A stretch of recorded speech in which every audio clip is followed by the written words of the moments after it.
April the 19th at 7:38 a.m. and I just had a revelation. It's a Saturday, and every Saturday I have what is labeled on my calendar pop-up as the James Van Praagh prayer. I say it every Saturday. I hold on to it for a few seconds, and then I let it go. It's 3 lines. I say each line, after each line that I say, I pause so that I can actually, with intent, implement it, send it out, feel it. That's more than just a word, and then I let it go. And it goes like this. I am one with the divine. At this time, I ask my heart to be open to receive all abundance I seek. I ask that all obstacles in my way be taken away so that my divinity shines in all that I do.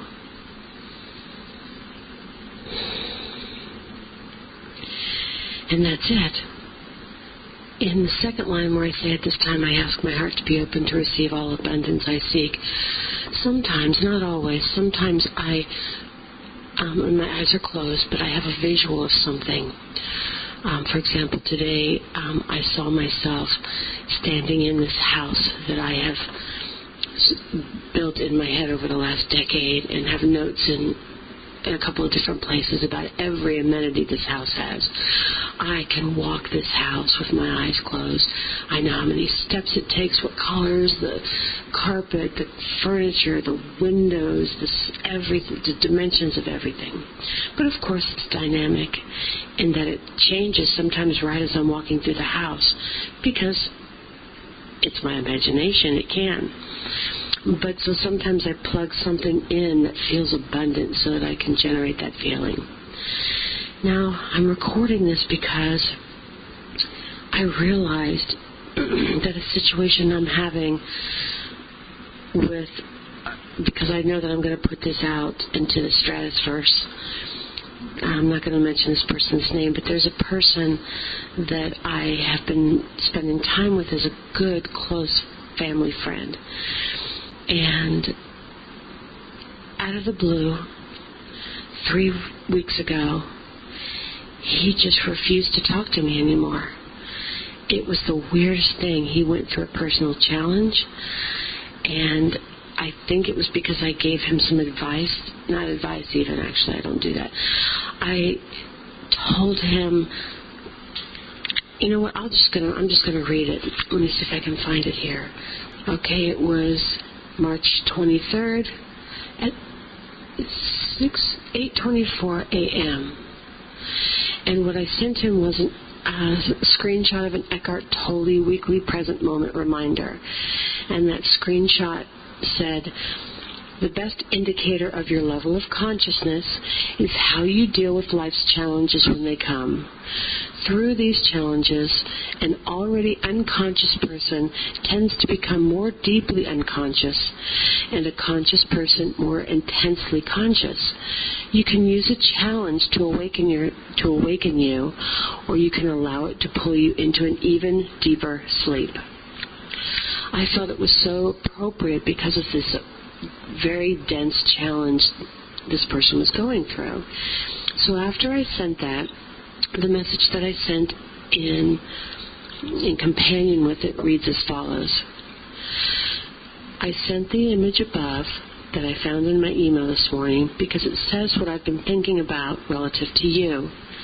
To me, the challenge you are now facing, getting your license suspended, is something you actually asked for, something you attracted into your life. How? Because you've said so many times that you want to quit driving as a job. God heard you and found a way to give it to you. Sure, it's packaged in a scary box, but I believe it's your answer. Why, you may ask, would God give me my great future by making me suffer? Probably because he knew you needed a push, and this was the fastest way to get you to your dream, fear or no fear. So I ask you to consider the, in all caps, opportunity in this seemingly negative situation. It is a gift. Trust it. God wouldn't present a solution faith couldn't get you through. What I mean is, try to see the solution as a pathway to your dreams, the ones that you've been playing over and over in your head. See the value. Know you're going to be okay and follow its lead. And if you still think that I'm full of shit, ask yourself this. If I had to get my license suspended, get fired, and face the fear of no money to have my dream unfold, would I? Could I trust God would come through and believe with every fiber of my body that all obstacles in my way would be removed? Would I be able to allow it? Or would I claw and scratch to save myself from getting my license suspended so I could continue working in a job that I hate because it is safe, even though I hate it? Enough said, except, please call me. This was his response. Thanks, but you ignore the reality. The reality are money to pay my rent, money to eat, money for transportation, a lot of thingies in this life. You ignore it.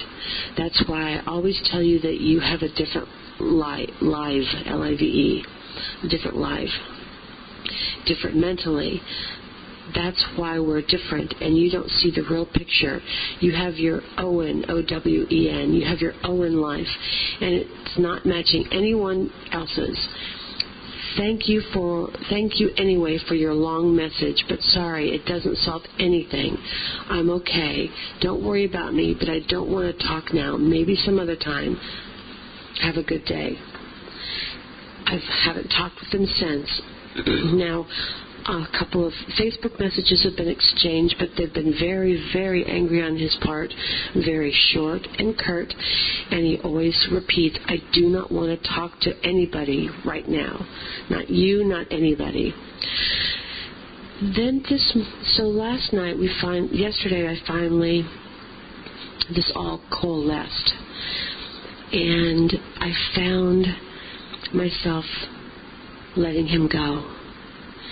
It was time. I was spending time with him at first so that he wouldn't be so lonely, so that he would have someone to talk to help make his life feel a little bit happier and complete, so that he could enjoy his life and maybe in turn let some of the negativity that he feels in his life go. Then I became closer and closer as a friend, and he does feel like family to me. But this isn't the first time that he's done this kind of behavior. But the bottom line is, all that on the side, I had to ask myself, why am I hanging on? Why am I trying so hard after 3 weeks to talk with him, to try and find out what's going on with him? And it was because I thought, I want to help him. But then I had to let that go because that's not serving me. I'm trying to help him. If he doesn't want my help, he doesn't want my energy, anything from me, then it's just silly for me to be trying so hard, because it reminds me of ways that I'll call it what do they call it on 5D Media Network?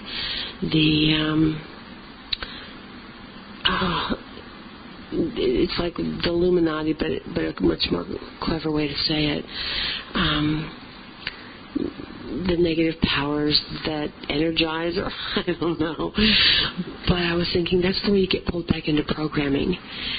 Because something triggers, like in this case, I'm just trying to be a good sport and be helpful and supportive, because I couldn't provide him with the money that he was looking for by any means.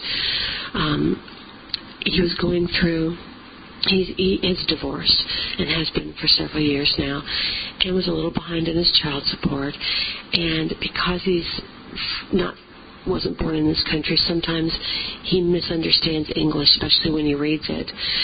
And he read something in a letter from social services that he misinterpreted as, if you make a couple of payments and show good faith, we will work with you. When instead it said, you have one of the two following options, and if you don't do them, then we will do a lot of things, including revoke your driver's license and this and that. And he's a car service driver or a taxi driver by trade. So that would affect his livelihood. And he only had, this letter had given him, I think it was 30 or 45 days, and he made these 2 good faith payments in the last week. And so like 2 or 3 days before the expiration date, he called them to confirm that they'd received the final one he'd overnighted, only to find that they had, he goes, so we're square, right? And they're like, no, you have to pay the full balance or these things will happen. And that's when he started to panic and freak out and was calling everybody he knew to try and raise this money. And I just didn't have anything near what he was needing in order to come current. But I wanted to support him in any other way that I could. I'd give him any money that I had, even though, at the time it was only a few $100 loose. Anything I could do to help him make some phone calls, reach out to any people that he, felt that, anything to split the burden. And he didn't want any of it. After that phone call he made to me, which I think was on a Thursday, this email was on a Saturday, and between Thursday, after we had this pleasant phone call, it was just, listen, I would love to help you, but I don't have it, and I don't have anyone that I could ask for it from, but what else can I do to help you? Then I send that what I felt was a supportive, positive Facebook message, because I hadn't heard from him in a few days, and I was a little worried about him. And that's the response I got, and that's the way it's been ever since. So the programming falls in because at first you're trying to do one thing, and then all of a sudden it's like, hey, what are you doing? I've only been nice to you this whole time. And you won't even talk to me? Just give me 10 minutes. I want to understand what's going on. And then when the person won't give you what you're looking for, which is you feel is fair and integral, then the programming begins to slide in. Well, hey, I didn't do anything to deserve this, and now it's like I'm going to fight harder for this thing because it's the right thing, and this person may not even know that they're not doing the right thing to help them in the long run, and it's my duty to blah, blah, blah, blah. All of a sudden you're plugged back in. Let it go. Just let it go. In the last 9 months, this is the second time that a person really close to me stepped out of my life without a word, and when I tried to reach out to them to talk, I mean talk like, on a phone or, via Skype or something, it did not happen, and there was like a stop, something standing there stopping that, to the point where one person that I was trying to get in touch with would be out of phone range, or their phone wasn't working in a certain area, or they weren't getting internet reception, so they couldn't take calls. And they did have a busy schedule at that time, but one day we were friends, and the next day I couldn't get this person to talk to me. And that has not changed to this day. This is a person I was deeply close to for a year and a half prior to that, to the point where this person was only about a 4 or 5 hour drive from my home, and before they were going to travel on, and so I was trying to drive there, and the person was like, yeah, that's great, that'll be a good idea, via message, probably Facebook message, only to get another message from them saying, we heard there's a blizzard coming, you probably shouldn't come. And that person was right. There was a blizzard coming. So the one time when this person finally was within a range that I could actually physically go so we could have a conversation, the elements took over and made sure it didn't happen. So you just have to let that be. If I'm sitting here asking through a James Van Praagh prayer or through the deliberate attraction guy, Michael Losier, Losier, if I can't implement a Michael Losier deliberate attraction statement, which I also will put things in there to remove obstacles in my way, or a Joe Dispenza statement, which I implement on a regular basis, which also asks that all obstacles be taken away, and that I think that one goes something like this. I am consciously going to create my day. I am infecting the quantum field. If there is an observer watching as I create even one of these things today, then show me that you're paying attention to anything, any one thing, and bring it to me in a way that I unexpect, that will surprise me, so that I know unequivocally that it comes from you. Those kinds of statements I'm putting them out there, and they're working. My life is full of abundance in so many ways that are probably not so traditional, but mean so much to me. And they're working. So when they're working, oftentimes you question them, just like what I've done here with my friend. He had been telling me for months and had been rolling around in his head for years the idea of starting a business, and had these very tangible concepts in mind that he was fleshing out. And because he did not want to drive anymore, he hates driving. He's been doing it for 25 years. At least 20 years, between 20 and 25 years. He's an educated individual, and to him, from the country he comes from, this doesn't feel, I don't want to say it's demeaning, but to him it would be a shame or demeaning or something he wouldn't ever be proud of, no matter how rich his, spiritual life might be. So when you're putting that out there and actively taking steps with me to open a corporation so that you can have something to funnel all your business funds through for all the reasons that you could fill in the blanks for, and looking into getting an address for mailing purposes to set up the corporation, and going to stores and looking at the merchandise that you're interested in to cross-compare and to check out street traffic, and looking at various locations and looking at online opportunities, and going to the place where you can purchase these items in bulk, and looking at eBay as an option, and actively taking steps to move into that and out of your life. And you're putting that out there every day, even though you're not what people would refer to as a awake person, as a consciously creating person. You're still doing it. Every one of us are doing it. And then when this happens, and it's packaged in a way that feels so negative, where you will lose your job in 3 days because you won't be able to drive, and that information gets uploaded into a master database and downloaded to anyone who runs a legitimate driving service. And you think, oh my God, in 3 days I'm not going to have any more income. What the hell am I going to do? And you panic. But if you didn't panic and you went, okay, I had some solutions for him. He would never let me talk to him because I was going to tell him, this is a great opportunity. Do you know what you can do with this? Stop, step back, look at it from an observer's point of view, not from you being in it, but from you being an outsider. I would be willing to have him stay in my home for free if a plan was in place, so that I'd know I wouldn't be having him here forever, but so that he wouldn't have to pay rent. And if he has a few $100 and I can throw him a few hundred more, that's going to get him, the food and the gas that he needs, and that's all he's going to need. If he has to leave his apartment, he has to leave his apartment. He'll figure it out. He doesn't have that many belongings.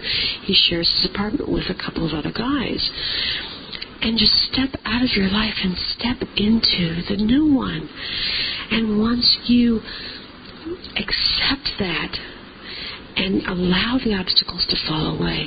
Now you're sending more energy and information into the universe, which is going to get you more feedback and get you more what you need to make this dream come true. That's why I said the line to him about, let me read it exactly.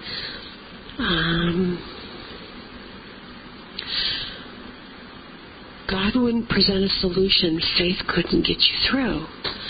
Now, I use the word God, and I refer to him as a he in that writing because this individual has a strong religious upbringing.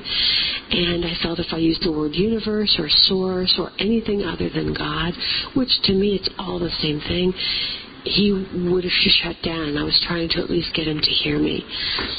But I genuinely believe that. With source, with the universe, with the energy that is you, with the attraction that you send out there, with the quantum soup that creates all of this for us, the oneness that is all of us, would it present a solution that if you had enough faith, enough knowing, enough acceptance, allowing to let it in, would it give it to you if that knowing, that allowing wouldn't get you through? No. So I realized today when I read my James Van Praagh prayer that this person stepping out so abruptly, so weirdly, I still can't explain it. I do not understand how a person can do that. But they did, not once but twice in my life. Two people who genuinely care about me and that I genuinely care about them. Where nothing per se that I did instigated this kind of a disconnect, but yet it still happened. It's because I'm doing it. My wishes, my allowing, my putting out there to remove obstacles is exactly what's happening. So instead of trying to cling on to those things which will still hold me here, accept every day what's happening because it will get you closer to whatever it is that you seek. And as I say to him, and plug in whatever you want for license suspended and getting fired, etc. If I had to get my license suspended, if blank had to happen, and face a fear of no money to have my dream unfold, would I do it? Would I do it? My answer is yes.